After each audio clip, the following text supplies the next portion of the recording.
Munsters. Here we are in 2022, and Rob Zombie has released another movie. I guess I should begin with a confession. I'm not a fan of his other forays into the cinematic arts. House of a Thousand Corpses is pure amateur schlock for the sole sake of expressing a childlike vision of depravity. The Devil's Rejects is a Tarantino Rodriguez wannabe that seems to exist as an example to use the excuse, well, it's better than his first film.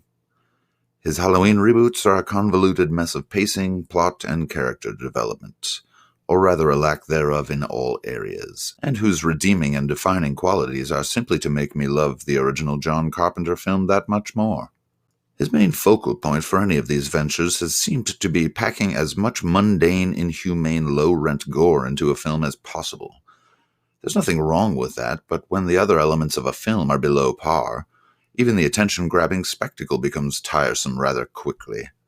So when I heard he was making a PG-rated movie about the Munsters, my interest was piqued. I knew it was either going to be something special or a complete disaster. In the spirit of kid-friendliness, as is the modus operandi of the film, I shall refrain from my usual profanity-laden spellcasting and try to observe Mr. Zombie's newest offering through the eyes of a child. After all, why not light a candle in the stead of cursing the darkness? Excuse me, won't you, while I go and watch Rob Zombie's The Munsters. What the fuck even is this shit? Was this made for humans? This has the look and feel of an amateur version of a 1960s Batman fan film porno. The comedy is somehow both painfully self-aware and yet absent anything approaching irony. This humorless cavalcade of sophomoric sanity-leeching slapdashery could most accurately be described as a Class A carcinogen. When I think of the original Munsters series, which ran for only 2 seasons from 1964 to 1966, I remember a show that was situationally funny. Not laugh-out-loud hilarity, mind you, but the type of fish-out-of-water, family-oriented episodic solve-a-dilemma programming that was so prevalent in the 60s, a la Gilligan's Island, The Addams Family, and The Munsters. This is not that. This is a series of obscenely awkward encounters strung together with impossibly stilted dialogue, brutally unfunny jokes, and filmed inside of a low-rent theme park funhouse disco on someone's cell phone. I think Rob Zombie is going for some kind of young Frankenstein level of farcical parody. Unfortunately, he has neither the sardonic mastery of writing wit that Mel Brooks wields so well, nor the cinematographic panache of Gerald Hirschfield. The cast does their best with the goofy dialogue, but there isn't really much of a story to tell. It's essentially an origin story for the Munsters, but is so basic that there's nothing new or original being brought to the table. Mad scientist builds a man-monster from random body parts. Female vampire falls in love with man-monster. Werewolf brother-in-law tries to get rich by playing on man-monster's naivete. And none of it meshes particularly well.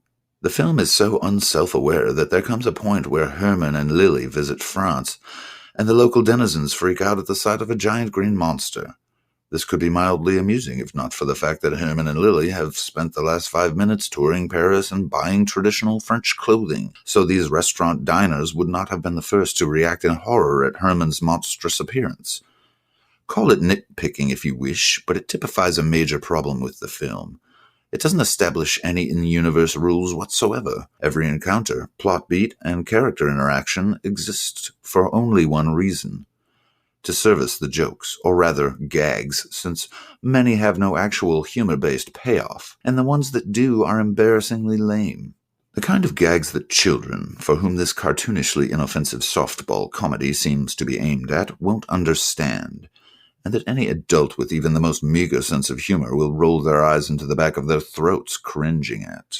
I've seen more production value and humor in several Angry Joe reviews than in this Technicolor sand trap of terminally tepid narrative nonsense. This film doesn't even know what decade it is, much less which country this humorless experiment in obliviously cringe-tasmagoric storytelling takes place in. I have a lot of fond memories of White Zombie as a band that formed a significant part of my high school drug-infused introduction to the power of music, but I can't say the same about Rob Zombie's forays into the world of filmmaking.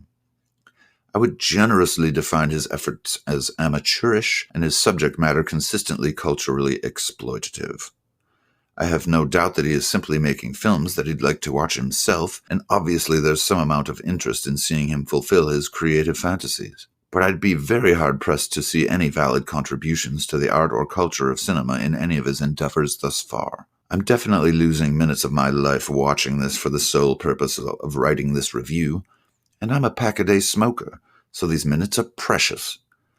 I am, however, compelled to continue to the end, if only to adequately quantify the complete and total waste of time and effort involved in the creation of this insult to everything that I know and love about cinema.